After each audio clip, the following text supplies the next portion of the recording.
Welcome to episode 93 in our series on duties of the heart by Rabbi Bachya Ibn Pakuda. And we are in the gate of abstinence and we're about to start chapter 4.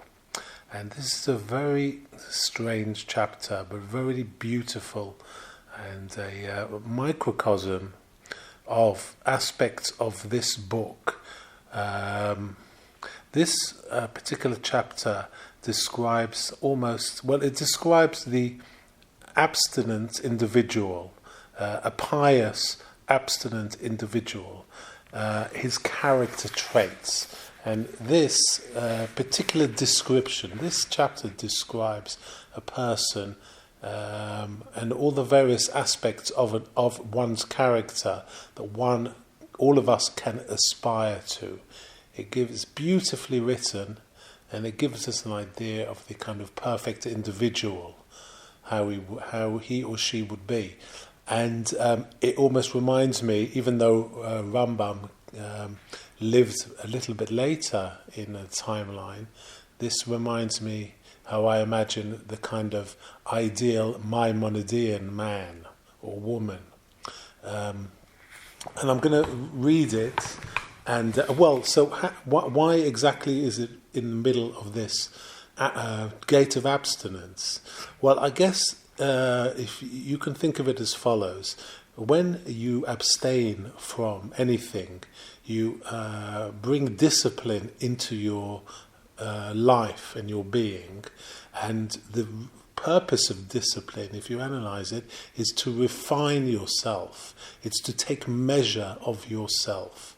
And we are taught to find that your measure, your golden mean, so to speak, your divine ratios of your character.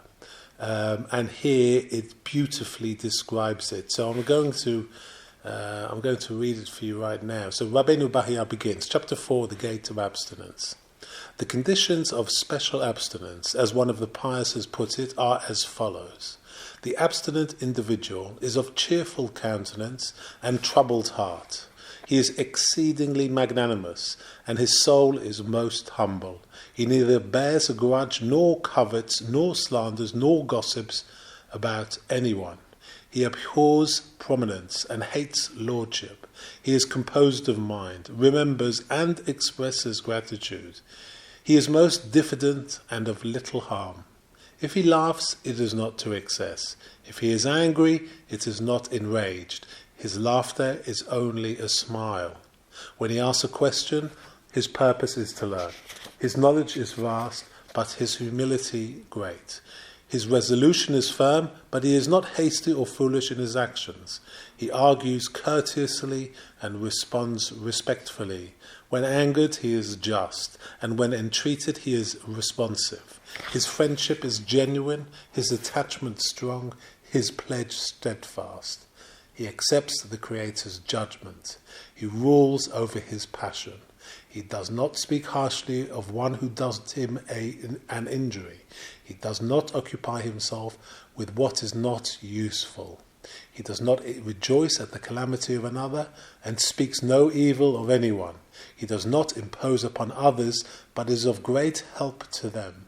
He expresses deep gratitude at a time of misfortune. He endures patiently at a time of ruin. If solicited, he gives. If defrauded, he forgives.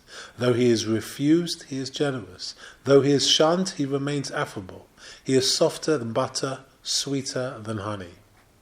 He urges others to the truth and speaks the truth. He forgoes his desires and looks ahead to the day of his death. He keeps his word. He is wise, vigorous, a noble soul, and pleasant towards others. He is a hero on earth and beyond all reproach, a help to the poor and salvation to the oppressed. He does not uncover what is hidden or reveal a secret. Though his troubles be many, his complaint is little. If he sees something good, he calls attention to it. If he sees evil, he covers it. He is esteemed and pure, intelligent and God-fearing. His company is a joy, his absence a sorrow. Wisdom has refined him. Humility has adorned him. He reminds the learned and teaches the ignorant. Any deed of another he deems nobler than his own deed. Any other soul he regards as purer than his own soul.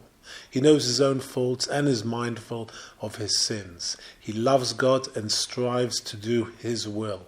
He does not avenge himself or persist in his anger. He is close with those who remember God. He sits with the poor. He is a friend to devotees of righteousness, faithful towards devotees of truth. He is an aid to the needy, a father to the orphan, a husband to the widow, and he shows respect to the poor.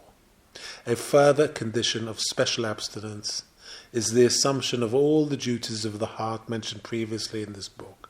I shall not repeat them, so that our exposition in this gate not be too lengthy. Know them well. So, the fascinating chapter, and if you analyze all of the aspects of character that Rabbi Bachya has mentioned of this person, a pious person who has refined himself and his soul, it gives you the perfect individual, God-fearing and many other great aspects of character. And we can learn a lot from this. It's so beautifully summed up in 2 pages. It's magnificent, this chapter. We should revise this and try and build our characters against this blueprint. So wonderful. That was chapter 4, and I look forward to chapter 5, where we discuss what forms of abstinence are in accord with the Torah. Thank you very much.